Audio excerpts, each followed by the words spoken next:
যে মানুষটি এই মুহূর্তে আমার সঙ্গে রয়েছেন তাকে পরিচয় করিয়ে দেওয়ার কোনো দরকার নেই, তাকে দেখলেই বাংলাদেশের সমস্ত মানুষ তাকে চিনবেন। যে মানুষটাকে নিয়ে আমি কথা বলছি তিনি আপনাদের সবার প্রিয়, আলোচিত, সমালোচিত, নন্দিত, নিন্দিত সব কিছু মিলিয়ে আমাদের অত্যন্ত প্রিয় অপু বিশ্বাস। সো অপু বিশ্বাস, প্রথমেই স্বাগত জানাই রেডিও আম্বারের এই অনুষ্ঠানে। আপনাকে অনেক ধন্যবাদ অনেক সুন্দর করে আমাকে প্রেজেন্ট করে দেওয়ার জন্য। দুটো ভাগে আজকের এই আড্ডাটা ভাগ করতে চাই। প্রথমত হচ্ছে অপু বিশ্বাস হয়ে ওঠা, মানে মিডিয়ার অপু বিশ্বাস, তার আগের অপু বিশ্বাস। যতদূর জানি বগুড়ায় আপনার জন্ম, তো পরিবারের আত্মীয় বা দূরাত্মীয় এদের মধ্যে কি কেউ কি আছে মিডিয়াতে এর আগে কাজ করেছে? না, একদমই না, একদমই আমিই কাজ করছি। মানে বাট আমার মার অনেক ইচ্ছে ছিল মানে আমার মার ইচ্ছে ছিল যে সে একটু ডান্স করবে, কিন্তু তাদের সময়গুলোতে আসলে এগুলো খুব প্রপারলি হয়ে উঠতো না, বিয়ে শাদী খুব দ্রুত দিয়ে দিত।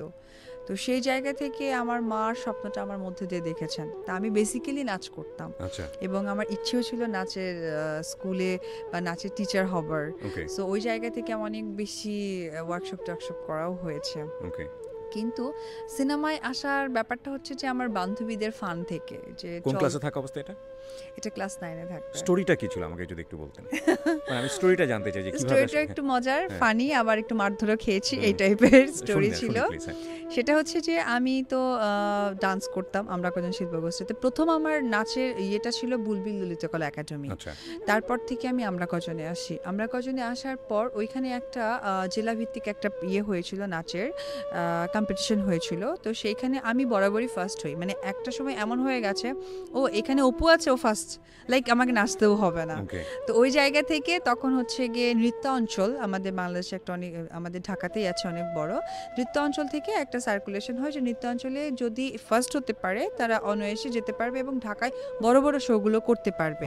তো ওই যে বললাম বেসিক আমার ইচ্ছে ছিল আমি নৃত্যশিল্পী হব, তো নাচের প্রতি মনটা খুব বেশি ছিল। তো সেই জায়গা থেকে ক্লাস 9-এ আমি যখন একটা মানে জেলা পর্যায়ে একটা কম্পিটিশন হলো এবং আমি ফার্স্ট হলাম।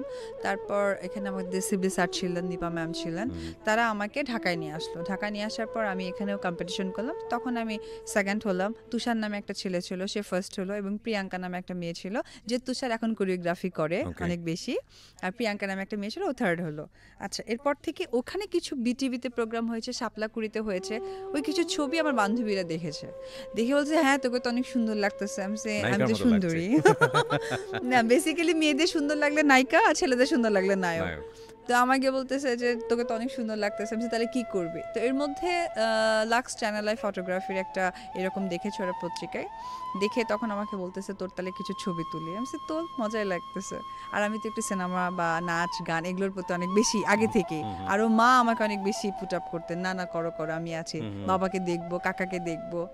তো ওই জায়গা থেকে ওরা সবাই মিলে একটা লোকাল একটা স্টুডিওতে গিয়ে আমাকে ফটো উঠালো এবং পেপার কাটিং দিয়ে ওই ঠিকানায় আমরা পাঠিয়ে দিয়েছি, বাসায় কেউ জানে না। এরপর তো টপ 15-এর মধ্যে আসছে, এখন জেলায় জেলায় যে যে এলাকার মেয়েরা তাদের বাড়িতে গিয়ে গিয়ে ছবি তুলবে। এইবার তো আমাকে অনেক পিটুনি খেতে হয়েছে বাবার হাতে। এটা কে দিলাম? বাবা বিশ্বাস করো আমি একদম এগুলো কিচ্ছু জানি না, ছবিটা কে তুলছে? আমি ওরা তো বলছে স্মৃতি হিসেবে রাখবে। আমি যেহেতু 9-এ পড়ি, এটা একটা স্মৃতি না, 10-এ পড়ার পর ওর নাকি বিয়ে হবে, ও নাকি কোথায় যাবে, এই নিয়ে তো বুঝছি মিথ্যা আর বলতে হবে না, এই করে আচ্ছা ঠিক আছে। মা আবার বোঝালো, কারণ মার তো এইটাকে অনেক বেশি সাপোর্ট করেছে। মা আচ্ছা ঠিক আছে। তারপরে টপ 15-এ আমার ফটোশ্যুট করা হলো, তারপর টপ 25-এ আসছি, টপ 25-এ আসবার টপ 10-এও চলে আসছি আমি। এটা হচ্ছে গিয়ে 2007 ছিল। তো টপ ইয়েতে চলে এসেছি। তখন অ্যাকচুয়ালি ক্লাস 9-এ ফটোশ্যুট করেছি, এটা আসলে আস্তে আস্তে অলমোস্ট আমি 10-এ উঠে গেছি। 6-7 মাসের এটা প্রিপারেশন থাকে, তো ক্লাস 10-এ উঠে গেছে।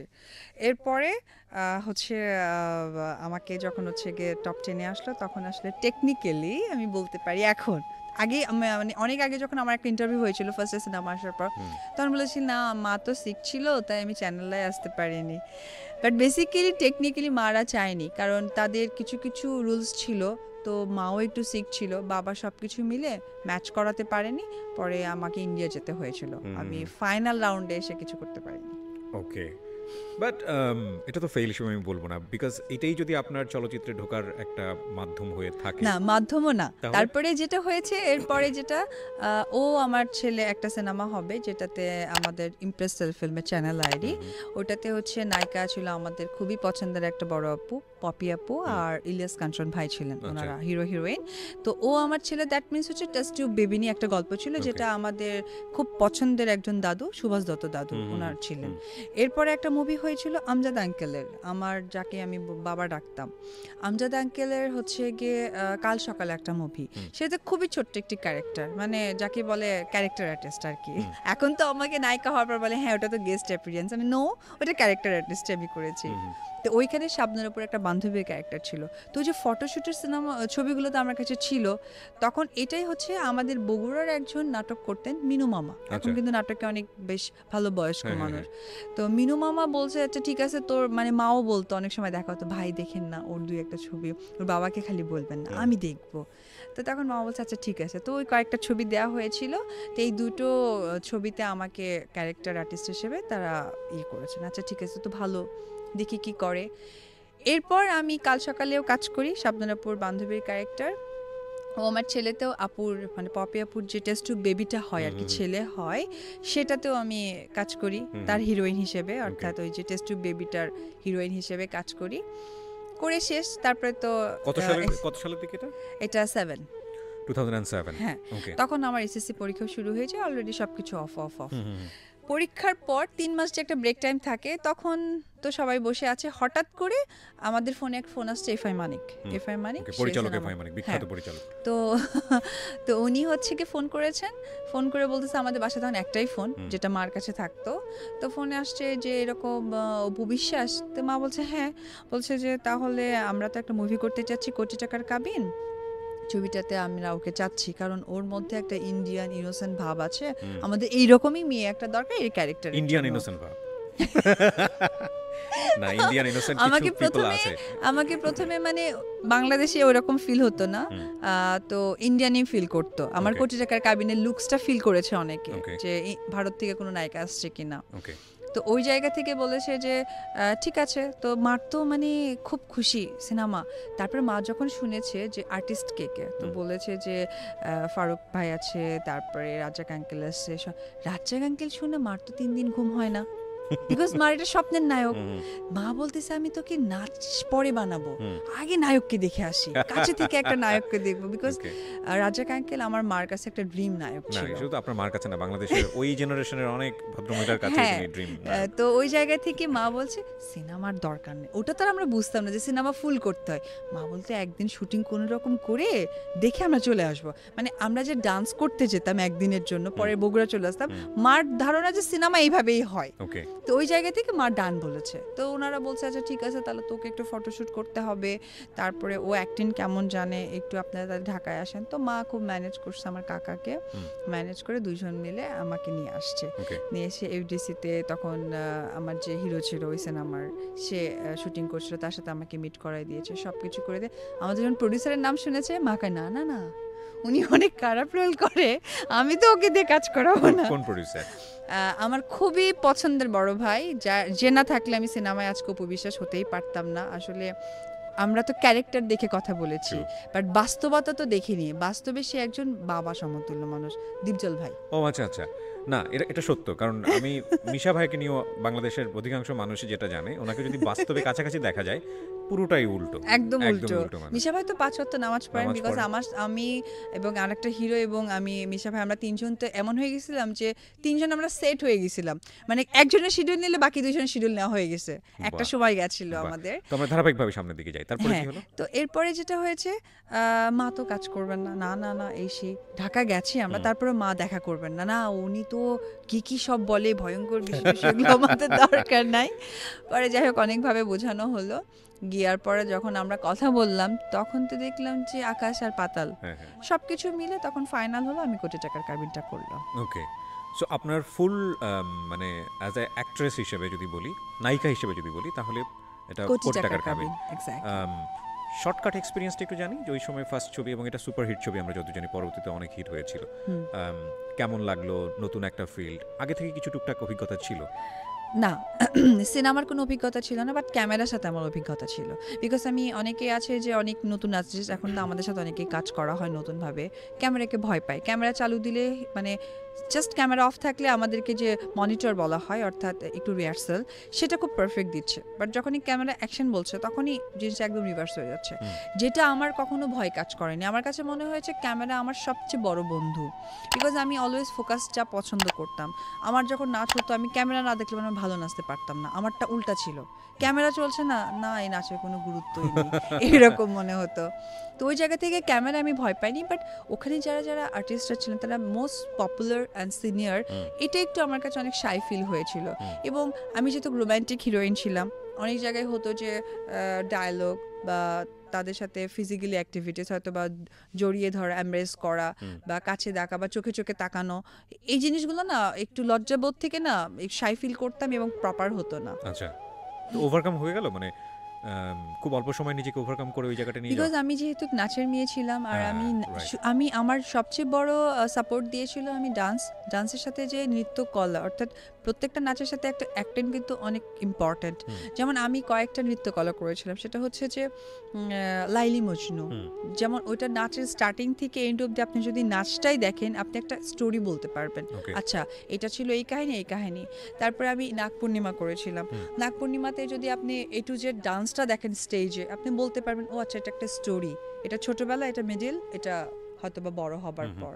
তো এটার কারণে না ওই অ্যাক্টিংটা খুব দ্রুত ধরতে পারতাম, বাট শাইনেসটা হতো আমার সাথে যারা আর্টিস্ট কাজ করছে তারা সবাই অপরিচিত। রাইট, তখন আপনি বগুড়াতে থাকছেন, ঢাকায় এসে কাজ করছেন, তো কি যাওয়া আসার মধ্যে ছিলেন নাকি এখানে সেটেল হলেন? না, প্রথমে কোটি টাকার কাবিন, তারপরে তো ওই সেম প্রোডাকশনে আমি আরো 4টা মুভি করেছি, পিতারাসন, চাচু, দাদিমা। তো এই সিনেমাগুলো যখন করেছিলাম 2-3টে অবধি যাতায়াত করেছি। এখানে একটু পজ দিই, মানে কোটি টাকার কাবিনটা কি আপনার সিনেমা হলে আসার পরে বাকিগুলো করা হলো নাকি অ্যাট এ টাইম বাকি তিনটার কাজও ধরলেন? আগে হচ্ছে সিনেমা হলে এসেছে, আসার পর যখন গুড ফিডব্যাক পেয়েছে। রাইট, আমি এটা একটু জানতে চাই, কারণ আপনার ফ্যামিলি থেকে দিতে চাচ্ছিল না আপনাকে, শুধু আপনার মা চাচ্ছিল ঠিক আছে যাও দেখো মজা করো। হ্যাঁ, না মার তো কথা আঙ্কেলকে দেখবে, রাজ্জাক আঙ্কেলকে, এবং একদিন শুটিং করে পরের দিন চলে আসবে, বাট সিনেমার জন্য যে 1 মান্থ কাজ করতে হয় এটা তো আইডিয়া নাই। ফ্যামিলির অবস্থা কি দাঁড়ালো, আপনার ভাই বোন বা আদার্স যারা? এরপর যখন আমি সিনেমা করলাম এবং আমার শিডিউলের নিয়ে কথা হলো, এটা নিয়ে মার সাথে বাবার এমন আছে 10 দিন কোনো কথা হয়নি, বাট আলটিমেটলি তো প্রত্যেকটা মানুষকে মানতেই হয়।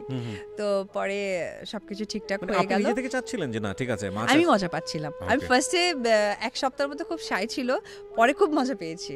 রাইট, না আমি কেন এই প্রসঙ্গটা নিয়ে কথা বলছি যে অনেক মেয়েরাই আসতে চায়, কাজ করতে চায়, কিন্তু ফ্যামিলি থেকে সাপোর্ট করে না।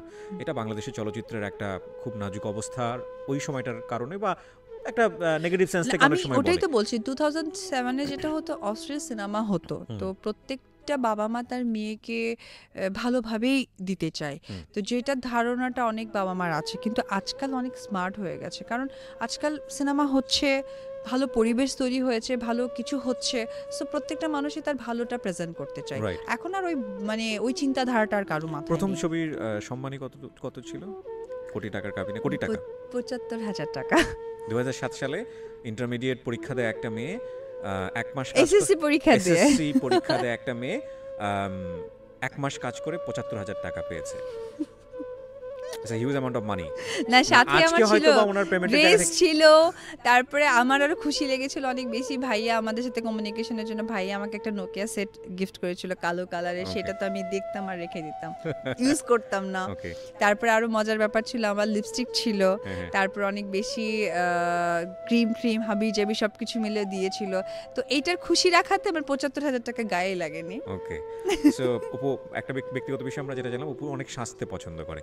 এখানে একটা বিষয় কিন্তু বলে রাখি, অপু আজকে ক্যামেরায় যেভাবে ফেস হয়েছে, আমি জানি না এভাবে সে কখনো ফেস হয় কিনা, এটা ওনার ন্যাচারাল লুক, রাইট? এটা ওনার ন্যাচারাল লুক, এবং উনি আসলে চিন্তা করেন নাই যে আমরা ভিডিও করব। রেডিওতে উনি আসছে, আসলে ঠিক বলেছেন, তো রেডিওতে উনি আসছে ওনার স্টোরি বলার জন্য, কিন্তু আলটিমেটলি উনি ক্যামেরা দেখার পরে উনি এখন প্রিপারেশনের সময়ও নাই।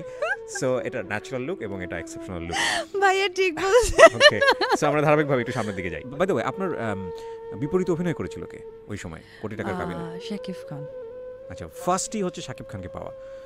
শাকিব খান বাংলাদেশের মেগা স্টার, এ ব্যাপারে কোনো সন্দেহ নাই, এবং উনি নিজেকে যে জায়গাটায় নিয়ে গেছেন সেখানে আলটিমেটলি এটা লাখও লাগে। এখানে মাঝখানে একটা কথা বলি, 2007 এটা ছিল কিনা, এটা নিয়ে 2007 এসে যেটা হয়েছিল, হিরো নিয়ে তো আমাদের বাড়িতে পুরো একদম দহরম মহরম, মার সাথে বাবার। আমি ছোটবেলা থেকে মানে বড় হয়েছি এটা দেখিনি, কারণ তারা অনেক বেশি পছন্দ করতেন আমাদের রিয়াজ ভাইকে। সে অনেক বেশি ক্যারেক্টার সিনেমা করতেন, কিন্তু একটা সময় তো সাকিব ওই ধরনের সিনেমাগুলো করতেন না। তো ওইটা নিয়ে বাড়িতে মা বলে কি, হ্যাঁ ওই সিনগুলোই আসবে, ওই রকম হিরোর সাথে কাজ করাচ্ছ তুমি, ওই সিনগুলো করতে হবে, ওইরকম গান করতে হবে, ওইরকম ড্রেস পরতে হবে। অ্যাকচুয়ালি সিনেমা সম্বন্ধে তো আমাদের ফ্যামিলি কারো আইডিয়া নাই, যেটা সত্যি কথা। আমি বললাম না যে একদিনের দেখা করতে আসছে মা, রাজ্জাক আঙ্কেলকে দেখবে, পরের দিন বগুড়া চলে যাবে।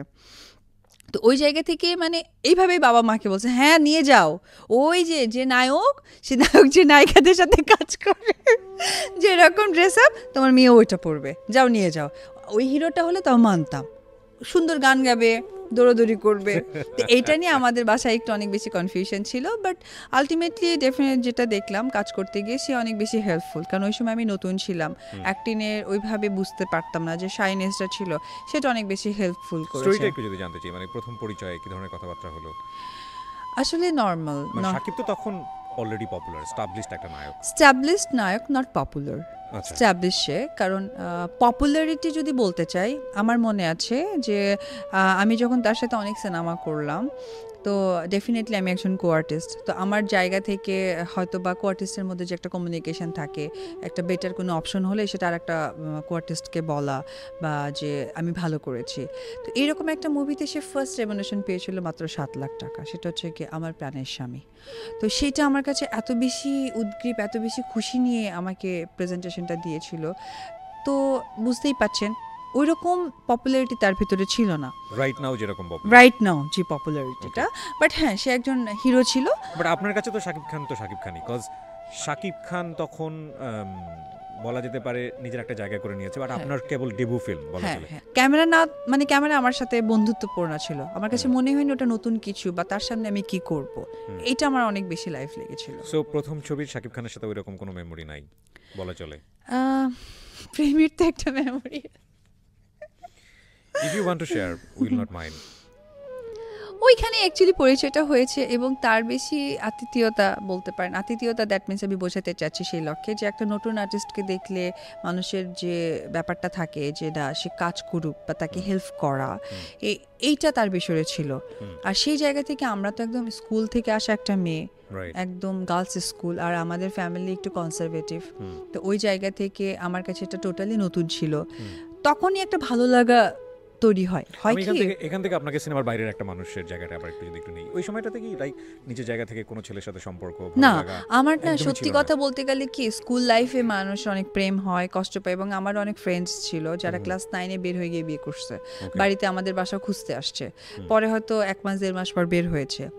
সত্যি কথা বলতে গেলে কি আমার মানে বগুড়ায় থাকতাম, গার্লস স্কুলে পড়তাম, আমাদের অপোজিটে বয়েজ স্কুল ছিল, তো ওই জায়গা থেকে আমাদের বান্ধবীরা অনেক ফিলিং দিত।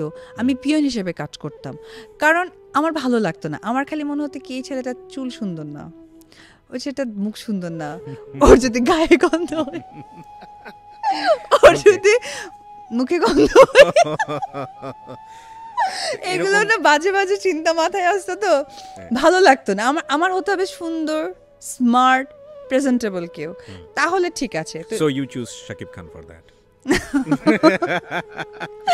আসলে কিছুটা কেয়ারিংও বলতে পারেন, কারণ আমি যখন নতুন অবস্থায় অনেক অ্যাক্টিং পাচ্ছি না, তখন সে অ্যাক্টিং না পারার কারণে হয়তো আমাকে একজন কোয়ার্টার্স হেল্প করে দিয়েছে, তখন তো ভালো লাগার বিষয়টা কাজ করে গেছে, ও আচ্ছা আচ্ছা আচ্ছা। কিন্তু এখন তো বুঝতেছি যে আর একটা আর্টিস্ট না পারলে তাকে শেখাতে হয়, নাহলে আমারটা তো প্রপার হবে না। কিন্তু আমার কাছে তখন মনে হয়েছিল ও মাই গড, আমাকে শিখিয়ে দিচ্ছে। তো থিঙ্কিং তো দুই জিনিস। তো এখন যেটা হয়েছে দেখেন ভাইয়া, এখন আমরা যেটা জানি একটা স্ক্রিনে ধরেন একটা ফেস আমি আছি, একটা ফেস আমার কো আর্টিস্ট আছে, আমি ধুমায় অ্যাক্টিং করলাম পজিটিভলি, বাট সে একদম খুব লুজ অ্যাক্টিং করলো, দ্যাট মিনস স্ক্রিনে কিন্তু আমাকে অনেক বাজে লাগবে। তো আমার বেটারমেন্টের জন্য আমার যে কো আর্টিস্ট থাকবে তাকে দরকার পড়লে আমি ওয়েট করব, আদারওয়াইজ আমি তাকে শিখিয়ে দিব যে তুমি বেটার করো, কারণ আমরা স্কিন শেয়ার করছি।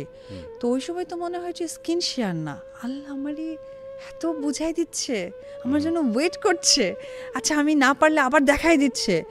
আসলে এই কিছুটা রিয়েলাইজেশন ফিল হয়েছিল। এই জিনিসটা আসলে যতদূর আমরা মনে করি আমাদের জায়গা থেকে যারা বাইরে থাকি, যে এটা তো আসলে কনসার্ন থাকা উচিত পরিচালকের। এখানে আসলে আমার যিনি কো অ্যাক্টর তিনি আমার জন্য ওয়েট করবেন কি করবেন না, এটা তো আলটিমেটলি না ঠিক আছে, ডেফিনেটলি মানে ডিরেক্টর বা হচ্ছে অ্যাসিস্ট্যান্ট ডিরেক্টর বা সব কিছু, বাট কো আর্টিস্টের ব্যাপারটা হচ্ছে কি এটা কমিউনিকেশন। এখন কথা হচ্ছে ওই সময় তো আমি একেবারেই নতুন, তো একজন সিনিয়র আর্টিস্ট যদি বলে আপনার হিরোইন কি করছে না, ভালো হচ্ছে না শট, আচ্ছা ঠিক আছে কালকে করি, এটা কিন্তু ইস্যু। তো সেই জায়গা থেকে সে আমাকে প্রেফারেন্স দিয়েছে, আমি সেটাই বলছি। ডেফিনেটলি ডিরেক্টর আমাকে শিখিয়েছে, কেউ হেল্প করলে বোঝা যায়। হ্যাঁ হ্যাঁ হ্যাঁ না, আমি এটাও বলবো সাথে সাথে এফআই মানিক যে, এবং শুধুমাত্র যে উনি তা না, আমার আদার্স যে কোয়ার্টিস্টরা ছিলেন, আমার বাবার ক্যারেক্টার করেছেন, মার ক্যারেক্টার, আমার বাবা ছিলেন হচ্ছে ফারুক ভাই, তারপরে হচ্ছে গিয়ে সুচরিতা ম্যাম ছিলেন, তারপরে হচ্ছে হিরোর বাবা ছিলেন রাজ্জাক আঙ্কেল, তারপর এই যে সমস্ত একটা সময় তো ফ্যামিলি ড্রামা হয়েছে, তো ফ্যামিলি ড্রামাতে আমার হয়তো বা ডায়লগ ছিল, থ্রোলি অনেক কিছু ছিল, অনেকের কাছে যাবার, তখন রাজ্জাক আঙ্কেল আমাকে হাত ধরে ধরে নিয়ে গেছে। আমি যেমন হয় কি একটা ডায়লগে পজ দিয়ে আর একটা আর্টিস্টের কাছে যাওয়া এবং সেখান থেকে অ্যাক্টিংটাকে ক্যারি করে আরেকজনের কাছে থ্রো করা, তো এইরকম করে কিছু কিছু মুভিং অ্যাক্টিং থাকে যেটা আমি না কনফিউজ ছিলাম, হাঁটবো কি হাঁটবো না। তো ওই জায়গা থেকে রাজ্জাক আঙ্কেল আমাকে একদম অ্যাক্টিং করে করে দেখিয়েছে, এখানে গিয়ে পজ দিবে, এখান থেকে অ্যাক্টিংটা ধরে ওই আর্টিস্টের কাছে যাবে, ওইখানে গিয়ে হাত ধরবে, ওইখানে গিয়ে মাটিতে লুটিয়ে পড়বে। তো আমি প্রত্যেকটা মানুষের অনেক বেশি হেল্প পেয়েছি, কিন্তু যেটা হয়েছে কি ওই ভালো লাগার বিষয়টা চলে গেছিল। ওকে, না ওই জায়গাটা যাওয়ার আগে আমি একটু জানতে চাই, আপনি বাংলা ছবি দেখতেন এর আগে? আসলে পড়াশোনার পেশাটা খুব একটা দেখা হতো না, কিন্তু বগুড়াতে থাকতাম তো রিক্সা দিয়ে যাতায়াত করতাম, পোস্টার অনেক দেখতাম। ফাইন, তাহলে আপনারা বোঝেন যে সেই অর্থে সেই সময় যে ধরনের বাংলা ছবিগুলো হচ্ছিল সেটার সাথে আসলে উপবিশ্বাসের আমাদেরও অনেকের যেরকম পরিচয় নাই সেরকমই ছিলেন উনি, কিন্তু উনি পর্দায় গিয়ে অনেক ভালো করেছেন। ওকে, তো হয় এই ধরনের সাহায্য করা, একটা মানুষকে পছন্দ করা অপছন্দ করার ব্যাপারগুলো এটা হরহামেশা আমাদের মধ্যে হয়ে থাকে। আপনি কখন বুঝতে পারলেন যে শাকিব খানের দিকে আপনার একটা আলাদা অ্যাটেনশন যাচ্ছে বা শাকিব খান আপনাকে আলাদা একটা অ্যাটেনশন দিচ্ছে যেটা হুইচ ইজ ডিফারেন্ট? এরকম কোনো কিছু কি নিশ্চয়ই বুঝতে পেরেছেন? এটা কি ওই দুই একটা ছবির মধ্যেই হলো নাকি কাজ করতে করতে গিয়ে? স্টোরিটা একটু যদি জানতে চাই। আমি যখন কোটি টাকার কাবিনটা করি, করার পর যেটা হয়েছিল একদম বাবা স্ট্রিক্ট বলে দিয়েছিল যে কোনোভাবেই আর সিনেমা সে করতে পারবে না, এবং এমন স্ট্রিক্ট ছিল যেটা মাও মানতে বাধ্য ছিলেন। তো কোটি টাকার কাবিন করার পর সিনেমা রিলিজ হবে তার আগে আর কি সিনেমার আমরা কাজ শেষ করে বগুড়া চলে গেছি। তো যাবার পর তখন বাড়ি থেকে ডিসিশন নিয়েছে, তখন আমি এসএসসি পাস করে গেছি, আমার তো কলেজে ভর্তি হওয়ার কথা, বাট কলেজে ভর্তি না করে মারা করলো কি আমাকে ইন্ডিয়াতে নিয়ে গেলেন, ইন্ডিয়াতে নিয়ে গিয়ে ইন্ডিয়াতে ভর্তি করে দিবেন, এই প্রসেসটা চলছিল। বাট এর মধ্যে যেটা হয়েছিল যে হিরোকে নাম্বার বা তার সাথে একটু কন্ট্রাক্ট, যেহেতু আমি একটা মোবাইল গিফট পেয়েছিলাম ভাইয়ার থেকে, তখন তো এটা চলছিল যেটা মারা জানতেন না, বাট মা একটু ফিল করতে পারছিলেন, যার জন্য মাও কিন্তু বাবার উপর আর কথা বলেননি, আচ্ছা ঠিক আছে ওকে তাহলে ইন্ডিয়াতে নিয়ে যাব। আমাকে ইন্ডিয়াতে নিয়ে গেছে, ইন্ডিয়াতে নিয়ে গিয়ে ভর্তি করে দেবো সব প্রসেসে, আর আমি তো এদিকে সব খবর পাস করে দিচ্ছিলাম। এখন এই সিচুয়েশন, এখন স্কুলে ভর্তি সেটা ওকে, তার মানে আমরা বলতে পারি যে ওই সময়টাতেই আলাদা একটা সম্পর্ক নিজেদের মধ্যে তৈরি হয়েছে ফার্স্ট মুভিতেই। হ্যাঁ ওইভাবেই, আরও মানে খুব ডিপলি চলে গেছিলো। আমি যখন ইন্ডিয়াতে গেছিলাম সেও ইন্ডিয়াতে গেছিল, তার একটা সিনেমা শুটিং চলছে, কাউকে বলেনি, ইউনিটকে না বলে বলছে আমি সিক, এই কথা বলে সে চলে গেছে। ওই সময় 2007-এর ঘটনা এটা? হ্যাঁ 2007-এর এন্ড অফ 7, 2007-এর এন্ড, ওইখানে সে চলে গেছে ইন্ডিয়াতে গিয়ে আমার সাথে মিট করেছে। তো আমার কাছে মনে হয়েছে একটা মানুষ এত বেশি হেল্পফুল কি করে হতে পারে, এইটা নিশ্চয়ই প্রেম। আজকের মেধাবুদ্ধিটা থাকলে হয়তো বা আরো অনেক ভালো কিছু দেশে আমি দিতে পারতাম। না আমার কাছে কেন জানি মনে হয় এই জায়গাটায় আমরা একটু অন্যরকম ডিসকাশন করতে পারবো যদি আপনি খুব সিরিয়ালি আগান। আপনি যেটা বলছিলেন যে আপনাকে যাতে বাংলা ছবি তার অভিনয় করতে না হয় সেজন্য দেশ ছাড়া করার প্ল্যান করছে আপনার ফ্যামিলি। না সিনেমাটা ব্যাপারটা হয়ে গেছিল কি, আমি যেহেতু একটু কথা এটা মারা বুঝতে পারতেন বাট আমাকে বুঝতে দেননি, তো তাদের ধারণা ছিল সিনেমা করতে গিয়ে যেমন বাবা অনেক বেশি এই ব্যাপারটা মাকে বলতেন, তো ডেফিনেটলি আমাদের বাংলাদেশের মেয়েরা কি হয় হাজব্যান্ডকে তো প্রেফারেন্স দেয়, তো মারও তখন একটা সময় মনে হয়েছে যে আমি কি ভুল করেই ফেললাম কিনা, আচ্ছা ঠিক আছে শুধরে নিই। ওকে, নট দ্যাট যে সিনেমাকে তারা প্রাধান্য দিচ্ছে না বা আপনি তাকে কি ওই হেট সময় করছে। সিনেমাটাকে ভালোবেসে ফেলেছেন টু বি অনেস্ট? না টু বি আপনি বুঝে অনেস্ট, উঠতে না টু পারেননি? বি অনেস্ট আমি সিনেমাটা বুঝে উঠতে পারিনি। আমার কাছে মনে হচ্ছিল আমার কারোর সাথে কথা বলতে হবে, এটা হচ্ছে কি আমার একটাই থিঙ্কিং ছিল। ওকে, তো ওই জায়গা থেকে এবং ফ্যামিলি থেকে চিন্তা করছিল আমরা জেনে শুনে ভুল করলাম কিনা, মেয়েটা তো অন্যরকম, কারণ আমি তো Right. ছেলেদেরকে পছন্দ করি না, এটা খুব জানে। ইনফ্যাক্ট আমি বগুড়া থেকে বলতে পারবে না আমার কারোর সাথে স্কুলে বা কলেজে পরিচয় ছিল বা কি আমার ফ্রেন্ডস ছিল। তো ওই জায়গা থেকে তারা তো আমার প্রতি অনেক বেশি ট্রাস্টেবল। কিন্তু সিনেমায় গিয়ে একটু ব্যতিক্রম চলাফেরা দেখাতে না, তখন তারা চিন্তা করেছে না ফাইনালি তাকে পড়াশোনার মধ্যে নিয়ে যায়, এবং যেহেতু আমি সবার ছোট আমাকে পড়াশোনার একটা পর্যায়ে যেতে হবে, ওই জন্য Right. আমাকে সময় দিতে পারবে একটা ফ্যামিলি বিষয় থেকে। একটু খেয়াল করার মতো, যারা ভিডিওটা দেখছেন বা রেডিওতে শুনছেন, যে 17 থেকে 18 বছরের একটা মেয়ের জীবনে ওনাকে আসলে আপনারা স্টার হিসেবেই চিন্তা করেন, ঠিক আছে, কিন্তু অ্যাজ এ হিউম্যান বিং হিসেবে যদি চিন্তা করেন যে 17 থেকে 18 বছরের একটা মেয়ের জীবনে কয়েকটা জিনিস একসাথে ঘটছে। প্রথমত হচ্ছে সিনেমার মতো জায়গাতে এত বড় একটা বিগ স্ক্রিনে নিজেকে দেখা। দ্বিতীয়ত হচ্ছে শাকিব খানের মতো একটা মানুষকে তিনি শেয়ারিং কেয়ারিংয়ের জায়গায় নিয়ে ফেলেছেন মনের অজান্তেই। তৃতীয়ত হচ্ছে তাকে বাংলাদেশ ছাড়তে হচ্ছে যাতে সে সিনেমায় অভিনয় করতে না পারে। সো এক ধরনের মেন্টাল ডিলেমা কিন্তু ছিল, এখান থেকে একটা রাইট ডিসিশন নেওয়া খুব ডিফিকাল্ট। যাই হোক, কী হয়েছে আমরা একটু শুনি। তো তারপরে কী হলো? তারপরে ইন্ডিয়াতেও নেওয়া হলো, আমাকে ভর্তি করে দিবে, সব ফর্ম টর্ম নিয়ে আসছে, ফিল আপ হচ্ছে। আমি তো মনে হয় যে শাকিব খানও চলে এসেছে, আমিও ইন্ডিয়াতে থাকবো। মরে যাওয়ার মতো অবস্থা। পরে সেও চলে গেল, গিয়ে তারপরে আমাকে বললেন যে ঠিক আছে তোমার ডিসিশন যেটা হয়। এর মধ্যে যেটা হলো আমি হঠাৎ করে খুব জোরে সোরেই বেঁকে বসলাম, যেহেতু আমি একটা সাপোর্ট পেয়ে গেছি। আচ্ছা ঠিক আছে, না না, এই সাপোর্টটা আমাকে একটু জানতে হবে যে সাপোর্টটা কী ছিল, মানে আপনারা কি দুজনেই ওয়ার্ড দিয়ে ফেলেছেন তখন যে না নো ঠিক আছে? নো তাহলে ওয়ার্ড না, ভালো লাগার বিষয় থেকে মনে হয়েছে যে না আমার বাংলাদেশে কেউ আছে, আমার মা বাবা যদি আমাকে বের করে দাও বাড়ি থেকে আমি কোথাও গিয়ে উঠতে পারবো। আমার তো টেনশন ছিল যে আমি রাতে কোথায় ঘুমাবো, নাহলে তো আমি তখনই চলে যেতাম। কিন্তু দেখেন একটা মজার বিষয় যে আপনি সিনেমাটাকেও তখন সিরিয়াসলি নেন নাই। না এক। একদমই না। 2 নম্বর হচ্ছে যে বাবা মা যেটা বলছে সেটাকে আপনার পড়াশোনা ওটাও সিরিয়াসের মধ্যে ছিল না। ছিল না, কিন্তু সিরিয়াস বাবা মা একটাই ছিল যে আমার কারোর সাথে দেখা করতে হবে, কারোর সাথে কথা বলতে হবে, এবং আমি সাপোজ হয়তো মাদের সাথে আমি একটু রাগারাগি করলাম বা আমি আমার ক্ষোভটা প্রকাশ করলাম, যদি আমাকে ভুল করে বলে বাড়ি থেকে বেরিয়ে যাও, আমি হ্যাঁ। কোথায় যাব? কারোর সাথে দেখা করতে হবে, কারোর সাথে শেয়ার করতে হবে, দ্যাট ইজ শাকিব খান। না, এটা তো আসলে এটা ওপেন সিক্রেট, এভরিবডি নোজ। হ্যাঁ সো এটা কি ওনার দিক থেকেও এরকমই ছিল? হ্যাঁ, না হলে ইন্ডিয়াতে কেন যাবে সে? এবং এত বড় একটা ডিসিশন তার একা নেওয়া সম্ভব না। তো এই ডিসিশনটা, এবং আমরা সমান তালে একটা সময় পার করেছি, তো এটা ডেফিনেটলি দুই জায়গা থেকেই ছিল পজিটিভলি। কিন্তু আমাদের মতো নর্মাল মানুষ যারা, তাদের জায়গা থেকে তো এই সেন্সটা, মানে এই রকম একটা প্রশ্ন আসতেই পারে যে বিশ্বাস অবিশ্বাসের জায়গা, যেরকম একজন সিনেমায় অভিনয় করা একজন সত্যি কথা হিরো, বলতে গেলে কি ভাইয়া, সে প্রথম দেখাতেই আমাকে এতটা বেশি না শেল্টার দিচ্ছে। সেটাই বলছি, সত্যি কথা বলতে গেলে কি ভাইয়া, আমি আসলে সত্যিই মনুষ্যত্ববোধ হারিয়ে ফেলেছিলাম, না হলে জ্ঞানের জায়গাটা এত কেন বন্ধ ছিল না আমার। ঠিক তা না, আমি বরং এটাকে বলতে চাই everything is fair in war and love, মানে যুদ্ধে এবং ভালোবাসায় সবকিছু ফেয়ার। আর একটি কথা আজকে মনে হয় চিরাচরিত সত্য কথা, যে পৃথিবীতে প্লেনে ভাসা যায় বাট আবেগের ডানায় ভাসা যায় না। কারণ প্লেনে চলতে হলে যেমন ইঞ্জিন লাগে, আবেগটা হচ্ছে গিয়ে নিরাকার। সো আকার ধারণ করে চলাটাই মানুষের জন্য রিয়েল লাইফ আমি True. মনে করি। True, every learning is important in life. Okay, so আপনার জীবন থেকে অনেক কিছু শেখার আছে আমাদের, আমরা সেই জায়গাগুলোতে একটু ধীরে ধীরে যেতে চাই। সো ইন্ডিয়াতে তারপরে আপনারা কি করলেন যে আপনার কাছে মনে হলো যে না আমার একটা আস্থার জায়গা অন্তত আছে, দ্যাট ইজ তারপরে আমি একটু টেকনিক্যালি বুদ্ধি চালালাম, সেটা হচ্ছে আমি মাকে বললাম মা ইন্ডিয়াতে আমাকে ভর্তি হলো তো ক্লাস 9-এ ভর্তি হতে হবে, আমি এসএসসি পাস করার পর 9-এ ভর্তি হবো, আমি পড়াশোনা করব না, হয় স্টপ দিয়ে দাও নাহলে বাংলাদেশে চলো। এই নিয়ে মহা একদম বাড়িতে হাঙ্গামা ইচ্ছে করে শুরু করলাম। আমারই বের হয়ে গেছে, আমি আবার ইনস্ট্যান্ট বুদ্ধি বের করতে পারি।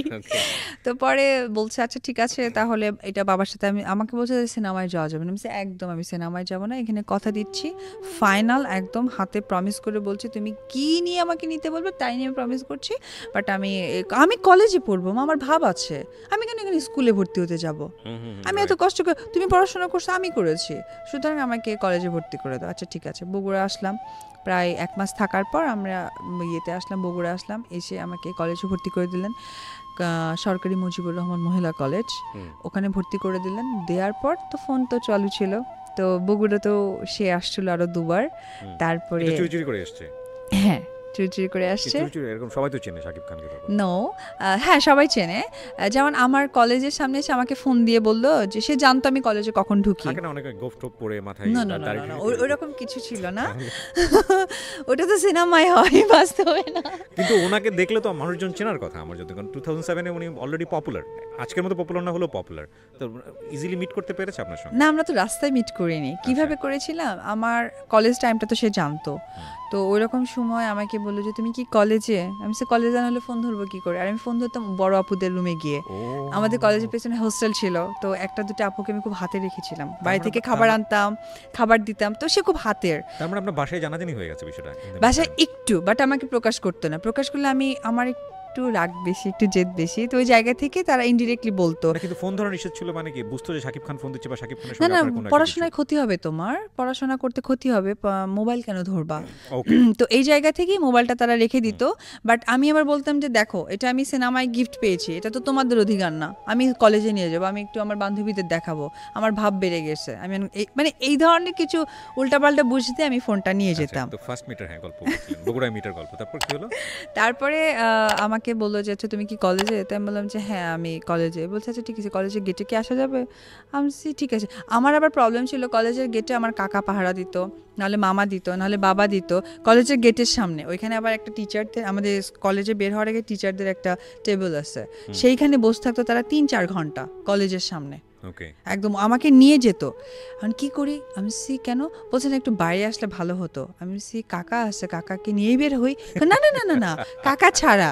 আমি আচ্ছা ঠিক আছে, কি করা যায়? পরে যে বড় আপু 2-4 জনকে তো আমি হাতে রেখেছি, তো আমাদের বগুড়ার ম্যাক্সিমাম মেয়ের একটু বোরখা পরতে পছন্দ করে, তো বড় আপুর একটা বোরখা চেয়ে নিলাম, বোরখা পরে টরে গেলাম।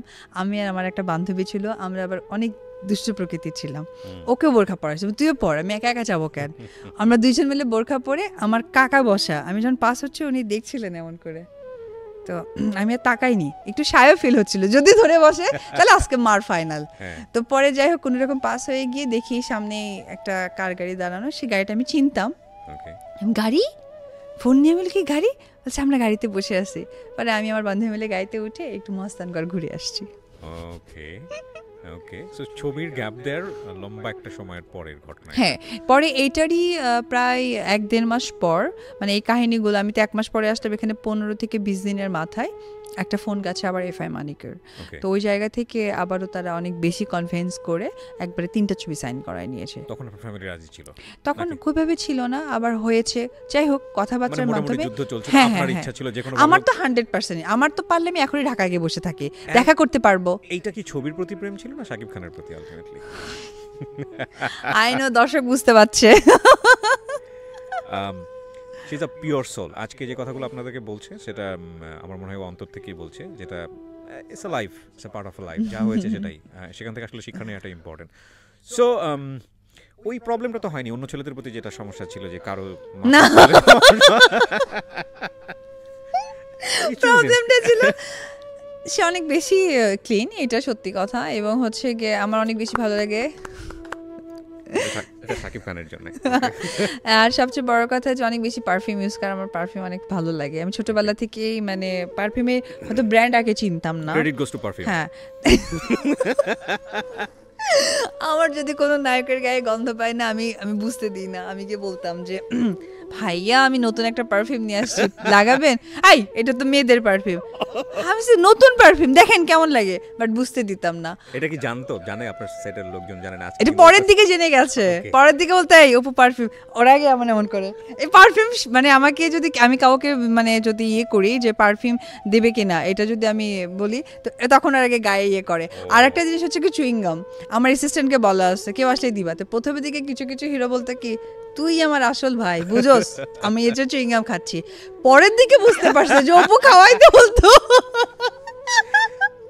ভেরি ইম্পর্টেন্ট না, এটা আসলে নিজের জায়গা থেকে এটা আসলে কেয়ারফুল হওয়া উচিত। সো যেখানটা আমরা ছিলাম যে তখন মোটামুটি আপনি পরে 3টা ছবিতে সাইন করলেন এফআই মানিক সাহেবের, এবং সেটা শাকিব খানের সঙ্গে। হ্যাঁ, তখন পর্যন্ত আপনার ফ্যামিলিতে জানে না যে ওনার সাথে আপনার একটা ভালোবাসার সম্পর্ক তৈরি হচ্ছে? না, তখন আমি বললাম না কলেজের সময় জেনে গেছে, এর জন্য তো মোবাইল ব্যবহার করতে দিতেন না। আবার 3টে সিনেমা যখন করলাম তখন আর কি, যাই হোক একটা কোনোভাবেই কনভিন্স হয়ে তারা আবার সিনেমাতে রাজি হয়েছেন। যখন আরেকটা সিনেমা করলাম, সেকেন্ড মুভি, থার্ড মুভির মিডলে গিয়ে ফুললি মানে তখন আমাদের ফ্যামিলিতে আমিও কথা বলতাম ওইভাবে যে হ্যাঁ আমি পছন্দ করি, তখন ডিরেক্টলি কথা হতো এবং ওই সময়টাই আসলে বিয়েটা আমি করে ফেলেছি। আচ্ছা, 2007-এর গল্পটা, 2008, 1 বছরের ব্যবধানে। আমি 7-এর ধরেন মার্চে ঢুকে গেছি, মার্চ বা এপ্রিলের দিকে মুভি করেছি কোটি টাকার কাবিন, তার মধ্যে কলেজ, যুদ্ধ, ইন্ডিয়া সব কিছু 2008-এর এপ্রিলে বিয়ে করে ফেলছে। তখন পর্যন্ত কি অবস্থা এরকম দাঁড়িয়ে আছে যে শাকিব খান মানেই হচ্ছে উপবিশ্বাস, উপবিশ্বাস মানে হচ্ছে শাকিব খান? নো, তখন ওই অবস্থা 2008টাতে তখন আমি 2 বা 3টা সিনেমা করেছি, তখন শাকিব মানে অপু, অপু মানে শাকিব, এরকম মুভি ছিল না। 2010, 11, 12 এই 3টা বছর শাকিব মানে অপু, অপু মানে শাকিব, এবং ফ্লোরে ফ্লোরে আমাদের সিনেমায় ছিল, বিকজ আমাদের বছরে 12 মাসে 1 বছর হয়, তখন আমরা 16টা মুভি করেছি। আমাদের এক একটা ঈদের সিনেমা রিলিজ হতো 6টা 7টা করে। তো বিয়েটা নিশ্চয়ই ওয়ান ডে ডিসিশন ছিল না? বিয়েটা আসলে গ্র্যাজুয়ালি হয়ে গেছে। মানে আপনি প্রিপেয়ার ছিলেন যে এরকম একটা ঘটনা করতে যাচ্ছে? সত্যি কথা বলতে গেলে কি, আমি ওইভাবে বিয়ে বুঝিনি। আমি বিয়েটা হচ্ছে এটা যে একটা মানুষের জীবনে ফাইনাল ডিসিশন বা এটা আমাকে সারা জীবন যে ক্যারি করতে হবে, আমি এটা বুঝে উঠতে পারিনি। আমার মাথায় একটি কাজই করতো যে আমার তাকে দেখতে হবে, তার সাথে আমার কথা বলতে হবে। সো একটা সময় আমার 1টা বা 1.5টা মুভির সময় আমার বাসার নিচে একবার দেখা করতে আসছিল, তো সেই জায়গা থেকে মার সাথে তার অনেক বড় হিসিং হয়। তো ওই জায়গা থেকে মা বলেছিল যে এইভাবে তো কখনো কোনো মেয়ের সাথে দেখা করা যায় না, দেখা করতে হলে তোমরা বিয়ে করো, বা তাহলে আমি মরলেও দেখতে যাবো না, কাইন্ড অফ রাগের কথা ছিল। তো তখন আমাদের মাথায় ডিসিশনটা আসে, আচ্ছা ঠিক আছে তাহলে তো আর কিছু বলবে না। তো ওটাই লুকিয়ে ছাপিয়ে আমার মেজো বোন ছিল, আমরা সবাই মিলে ডিসিশন নিই। আমার মেজো বোনও চায়নি ফার্স্টে, পরে আমি খুব জোর জবরদস্তি করছি, মাকে বলবি না, করবি তুই, আমাকে হেল্প করবি। পরে আমরা দুজন, আমার বোন, আমি, আমার দুলাভাই, আমরা 3জন মিলে আমার সহযোগিতা এবং ওর বাসা থেকে ওর কাজিন, ও সবাই মিলে আমরা আর কি একা একাই বিয়েটা করি। তার মানে ওর ফ্যামিলিতেও পুরোপুরি কেউ জানতো না? কেউই জানতো না, ওর মা বাবা কেউ জানতো না। ইনফ্যাক্ট আমি যখন ওদের বাড়ি গেছি তখন আমি জেনেছি যে আমার বিয়ের দিনে নাকি এরকম হয়েছিল, আমার একটা লেহেঙ্গা কিনেছিল, সেটা নাকি বিছানার তলে ছিল, সামনে দিয়ে বেশ কিছু জুতা ছিল সাকিবের। তোর মা জুতা ঝাড়ু দিতে গিয়ে দেখি এত বড় লেহেঙ্গা কাটের নিচে, পরে বলছে যে কী ব্যাপার লেহেঙ্গা কার? বলেন না মা এটা একটা সিনেমার তো কস্টিউম, তো কিন্তু এ তো মেয়েদের কস্টিউম। না না, শর্টটা এইরকম যে আমার চুরি করে এনেছি, তা আমার গাড়িতে ওঠা ছিল তো তাই এখানে রাখছে। ও আচ্ছা আচ্ছা আচ্ছা, বলছে আমি নায়ক নায়িকার কস্টিউম চুরি করে আনি, তাই এটা চুরি করে আনা হয়েছে। কিন্তু